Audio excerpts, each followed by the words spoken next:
நீங்க எவ்வளவு நாளா ஓடிட்டுருக்கீங்க? நான் கேட்கறது பிசிக்கலான ஓட்டத்த இல்லைங்க.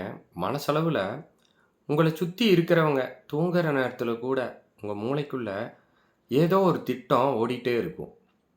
அடுத்த மாசம் இத செய்யணும், அந்த கடன அடைக்கணும், வாழ்க்கையில எப்படியாவது ஒரு பெரிய இடத்துக்கு போகணும். இப்படி உங்களுக்குள்ள ஒரு பெரிய நெருப்பு எரிஞ்சுட்டே இருக்குங்க. தனுசு ராசிக்காரங்க இயல்பாவே பெரிய உழைப்பாளிகள். ஆனா, இங்க தான் ஒரு முரண்பாடு இருக்கு. இவ்வளவு உழைக்கிறீங்க, யாருக்கும் எந்த துரோகமும் நினைக்கிறது இல்ல. நியாயமா நடக்கணும்னு நினைக்கிறீங்க. ஆனாலும், ஏன் இன்னும் நீங்க ஆசைப்பட்ட அந்த பெரிய இடம் உங்களுக்கு கிடைக்கல? ஒரு பெரிய பாய்ச்சல், ஒரு பெரிய பிரேக் த்ரூ ஏன் இன்னும் உங்களுக்கு நடக்கல? கவனிச்சிருக்கீங்களா? ஒரு த்ரெட்மில்ல ஓடுற மாதிரி இருக்கும் உங்க வாழ்க்கை. தினமும் வேர்வை சிந்துவீங்க. உங்க கால் வலிக்க வேலை செய்வீங்க. ஆனா, முகம் நிமிர்ந்து பார்த்தா, பல வருஷமா ஒரே இடத்துல தான் நின்னுட்டுருப்பீங்க. 1 இன்ச் கூட முன்னாடி போயிருக்க மாட்டீங்க தானே! அது ஏன்? கிரகங்கள் சரியில்ல, நேரம் சரியில்லன்னு வழக்கமான காரணங்கள சொல்லி, நான் உங்கள சமாதானப்படுத்த விரும்பல. உண்மையான காரணம் அது கிடையாதுங்க. நீங்க ரொம்ப வேகமா ஓடக்கூடிய ஆள் தான். ஆனா, உங்க தோள் மேல 3 பேர உட்கார வச்சுட்டு ஓடிட்டுருக்கீங்க நீங்க. உங்கள அறியாமலேயே உங்களுக்காக வாழ வேண்டிய வாழ்க்கைய, வேறு யாருக்காகவோ வாழ்ந்துட்டுருக்கீங்க நீங்க. அடுத்த 6 மாசத்துல 20 வருஷத்துக்கான வளர்ச்சி நடக்கணும்னு, அப்ப என்ன பண்ணணும்?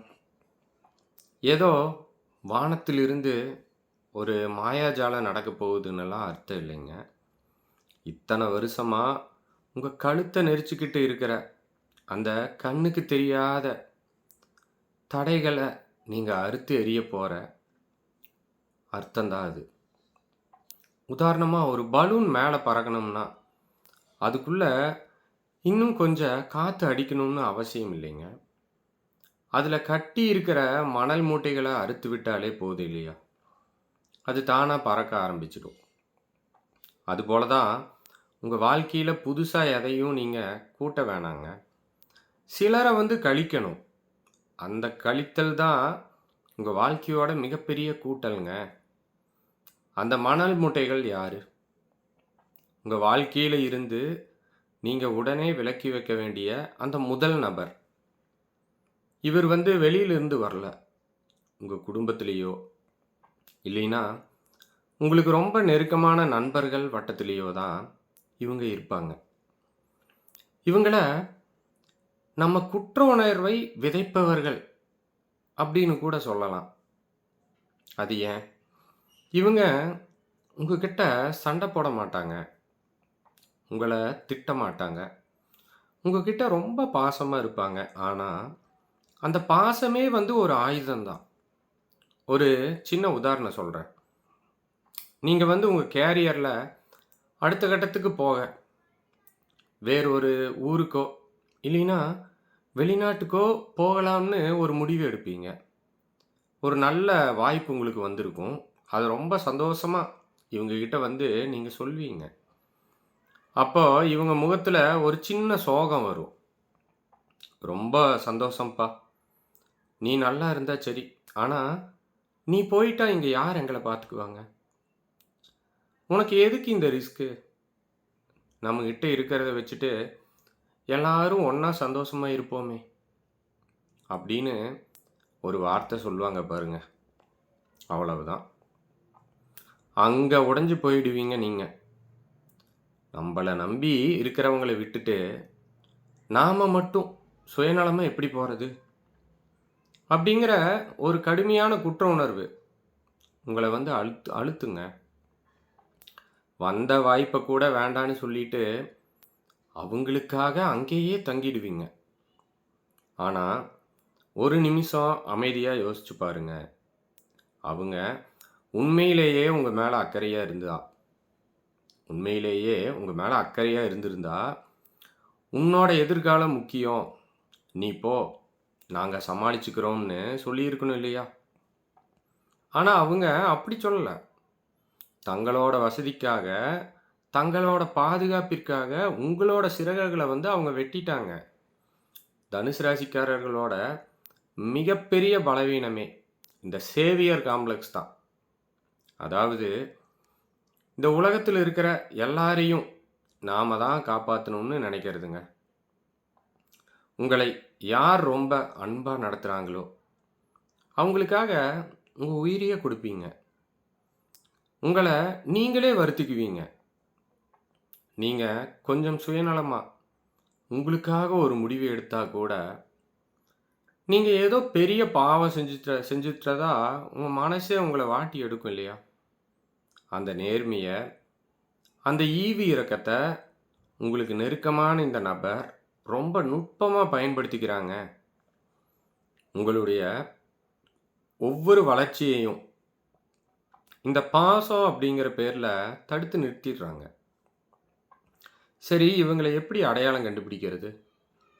நீங்க உங்களுக்காக ஒரு நல்ல விஷயம் செய்ய நினைக்கும்போது, யார் ஒருத்தர் உங்க சந்தோஷத்த அனுபவிக்க விடாம, உங்கள வந்து ஏதோ ஒரு வகையில குற்றவாளி மாதிரி உணர வைக்கிறாங்களோ, அவங்க தாங்க அந்த முதல் நபர். இவங்கள விட்டு முழுசா பிரிய முடியாம இருக்கலாம். ஆனா, முடிவுகள அவங்க கிட்ட சொல்வத நிறுத்திக்குங்க. உங்க திட்டங்கள அவங்க கிட்ட நீங்க போய் விவாதிக்காதீங்க. நான் இத செய்ய போறேன் அப்படின்னு முடிவு செய்த பிறகு மட்டும் சொல்லுங்க. உங்களுடைய உணர்ச்சிகள அவர்கள் கட்டுப்படுத்த அனுமதிக்காதீர்கள். ஏன்னா, மூழ்கி கொண்டு இருக்கிற ஒருத்தர காப்பாத்தலாங்க.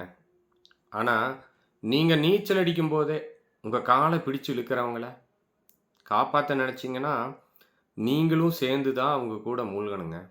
உங்க வாழ்க்கையோட வேகத்த உங்களுக்கே தெரியாம கொஞ்சம் கொஞ்சமா குறைக்கிற அந்த 2வது நபர் யார் தெரியுமா? அவர் வந்து எதார்த்தம் பேசுறேன்னு சொல்லி உங்களுடைய கனவுகள கேலி செய்யறவங்க. தனுசு ராசிக்காரங்க இயல்பாகவே கொஞ்சம் பெரிய கனவுகள் கொண்டவங்க. உண்மைதானங்க இது? உண்மைன்னா கமெண்ட் பண்ணுங்க.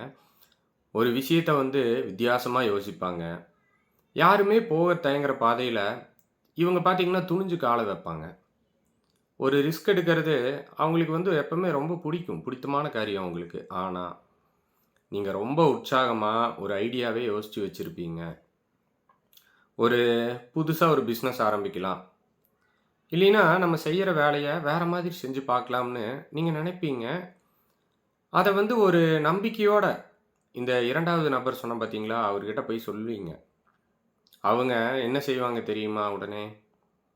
உங்க ஐடியாவ சடனா தப்புன்னு சொல்ல மாட்டாங்க.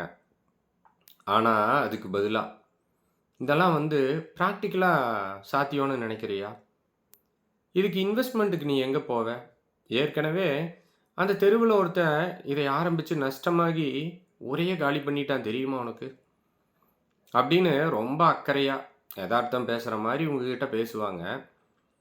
பார்க்கறதுக்கு அவங்க உங்க நல்லதுக்காக அட்வைஸ் பண்ற மாதிரி தான் தெரியும். ஆனா, தொடர்ந்து இந்த மாதிரி ஆட்கள நீங்க சந்திக்க சந்திக்க என்ன ஆகும் தெரியுமா? உங்களுக்குள்ள இயற்கையா இருக்கிற அந்த ரிஸ்க் எடுக்கிற துணிச்சல் கொஞ்சம் கொஞ்சமா மறத்துப் போகும். ஒருவேள இவங்க சொல்றது தான் சரியோ! நாம தான் அதிகமா ஆசைப்படுறோமோன்னு உங்களையே வந்து நீங்க சந்தேகப்பட ஆரம்பிப்பீங்க. ஒரு பறவைக்குங்க வானத்த பார்க்கும்போது பறக்கணும்னு தோணும் இல்லையா? ஆனா, அத பார்த்து காத்து இன்னைக்கு அதிகமா இருக்கு. இப்ப பறந்தா நீ கீழ விழுந்துடுவ. ஸோ நீ கூண்டுக்குள்ளேயே இருன்னு சொல்றவங்க, உண்மையான நண்பர்கள் கிடையாது இல்லையா? இதான உண்ம. உங்க பலவீனங்கள விட உங்களுடைய பலத்தை பார்த்து பயப்படுறவங்க.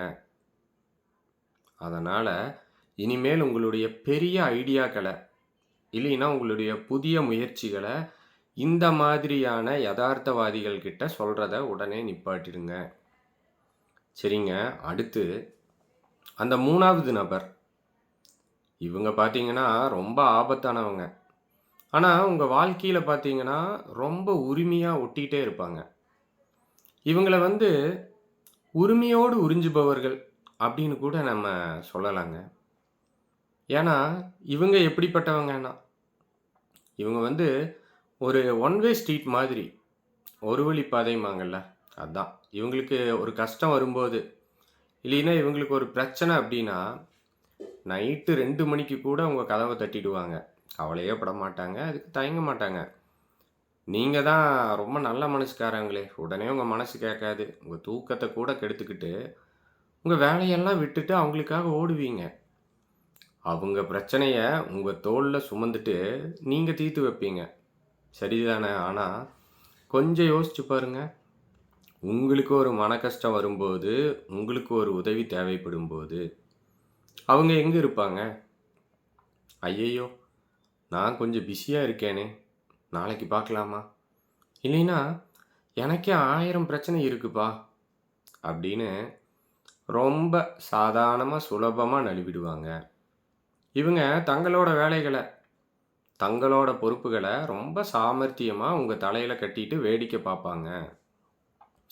இவங்களோட கஷ்டங்களை எல்லாம் நீங்க சுமந்துக்கிட்டு இருக்கிறதுனால தான், உங்க சொந்த வாழ்க்கைக்காக ஓட வேண்டிய நேரத்தில எப்படிங்க? உங்க சொந்த வாழ்க்கைக்காக ஓட வேண்டிய நேரத்தில, மூச்சு வாங்கிட்டு நிக்கிறீங்க நீங்க. சரி, இப்போ ஒரு பெரிய கேள்வி வரும்.